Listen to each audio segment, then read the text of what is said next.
Hello everyone, Matt here with thevirtualinstructor.com, and in this video I want to share with you 10 quick tips on drawing that will improve your drawing skill almost immediately. Drawing is defined as the action of making marks on any surface with any mark making material. It's clear by this definition that anyone can draw. If you can write your name, well then you can draw. But now that we've established that, we all know that some of us can draw a little bit better than others.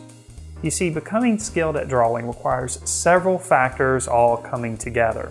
Some of these factors include desire, instruction, practice, time, and even more practice. I decided to put together this list of quick tips on drawing so that you can immediately see results in your drawing abilities. This list of tips is not a catch-all formula for drawing.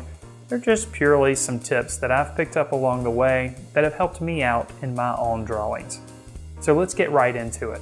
Tip number 1, drawing is a skill. This means that drawing is not some magical activity that some people are born with the ability to do and others aren't. A skill is something that can be taught, and most importantly, it can be learned. If you want to draw better, or even draw as a professional, you can. Anyone can become skilled at drawing. Don't ever be that person that says, I can't draw. Tip number 2, drawing is at least 50% observation. Drawing is about seeing. Have you ever taken a photo of something without pointing a camera at it? Of course you haven't. Yet so many people think that they can draw well without looking at an object. Then they become disappointed that their drawings don't look representational. You must look at objects in order to draw them. In fact, you need to look at objects quite a bit in order to draw them. I suggest that the amount of time that you should spend looking at your object should be about half the time that it takes to complete the drawing. Remember, drawing is at least 50% observation. If you want to draw an elephant, well, look at an elephant. Really study it. Understand why you see it that way, and then try to draw what you see.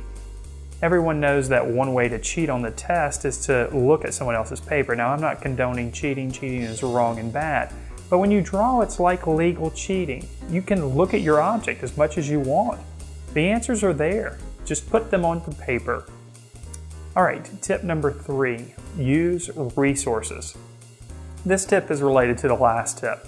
Gather photos, or better yet, take your own photos of objects, if you can't draw them in person, of course.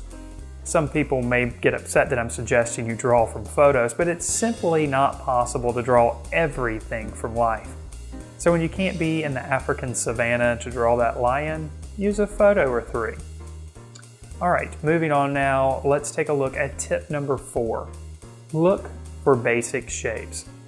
Everything in the world can be simplified into basic, simple shapes.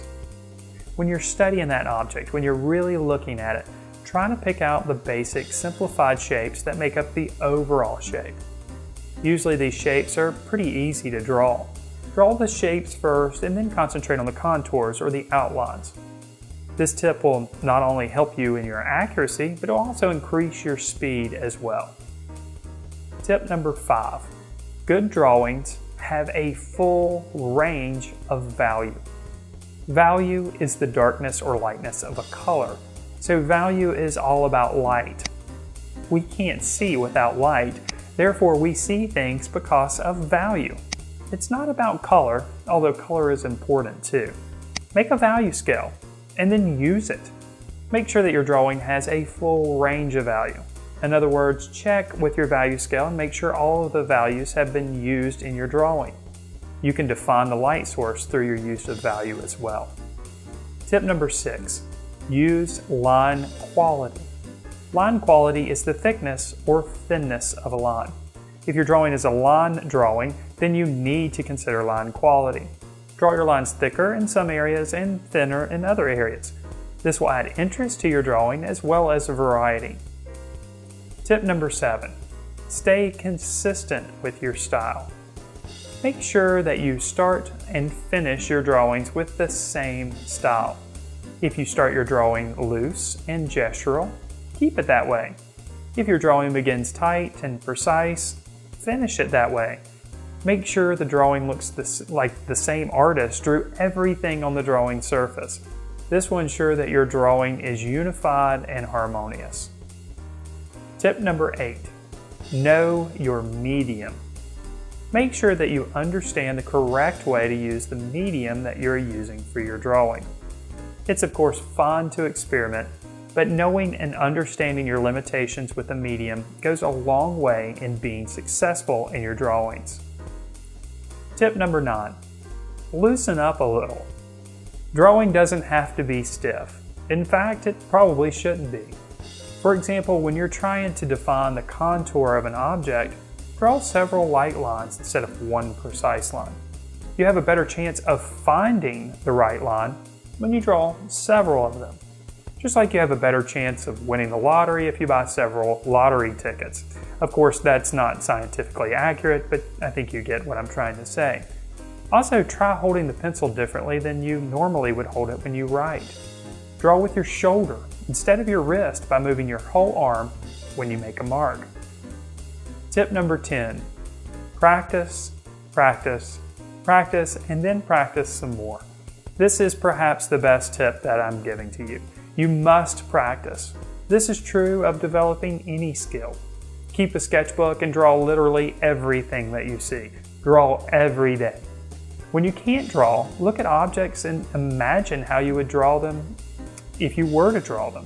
What shapes do you see? What values are there? Where's the light source originating from? What medium would you use to draw that subject if you did have a surface to draw on? Drawing can take place between your ears if you can't make it take place on a piece of paper. So there you have it, 10 quick tips on drawing. I hope these tips help you out as much as they've helped me out over the years. Thank you so much for watching. If you're ready to learn more about drawing and painting, then why not check out our comprehensive membership program, which includes video courses, weekly live lessons, ebooks, lesson plans, and much, much more. To learn more about the program, click on the button in the center of your screen or click on the card in the upper right-hand corner.